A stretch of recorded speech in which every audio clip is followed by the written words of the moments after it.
we got to use the things important to us as motivation. So like you said, you didn't want to be a shit dad. That was, I mean, I'd been married a matter of a couple of months, and I was kicked out like 2-3 months, which should have been the happiest.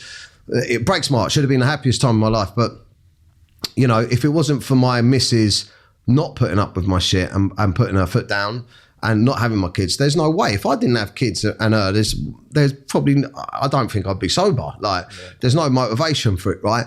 But this weekend, they were away. They went up to Manchester. They were away, and it was a bank holiday weekend. When I was fucking, mate, my triggers were going.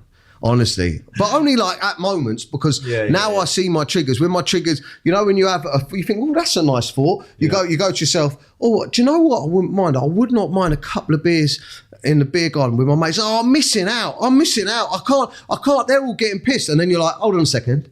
If you really wanted a couple of beers with your mates in the pub, go and sit there and have an alcohol-free beer. Or a fucking Coke. Or a Coke or something. If it's the social situation, no, that ain't what you want. What you want is to get absolutely smashed. And I'm like, that is what I want. That is what I want. And I talk myself through that thing, mate. You're not interested like everyone else is capable of doing, having a couple of drinks. You're down there to get absolutely off your nut. So no, mate, that ain't a good idea for you. I have that conversation and then I'm back in the room. But if my kids are fucking running around while I'm having that conversation, it's easier. But when they're not there, it's a tough chat.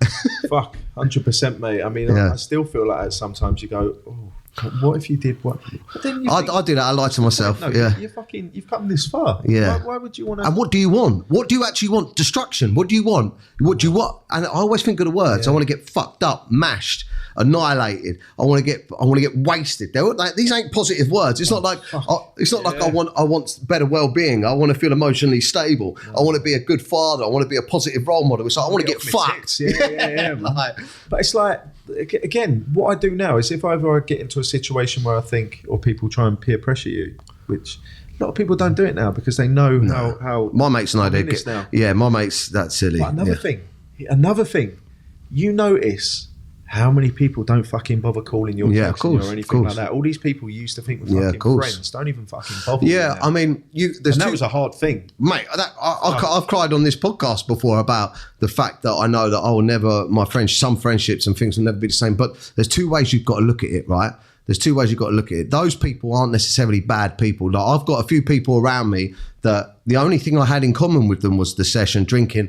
And unfortunately, when you go sober and you're in a big mix of people that was your culture, some of them ain't got a problem with it, mate. Some of them can have a drink and a bit of a session and it ain't ruining their relationship at home. So some people out there can drink and have a little session. No one minds. They ain't fucking up work. They ain't fucking up their work relationships and stuff like that. And they just don't want to be around you because they don't want to tempt you, right? Other people, it's like holding a mirror up to them and they're like, fuck me, if you're fucked and I'm worse than you, then I'm proper fucked. I don't want to hear about it. So you've got to, no resentment, no beef. You've just got to let you've got to be selfish, man.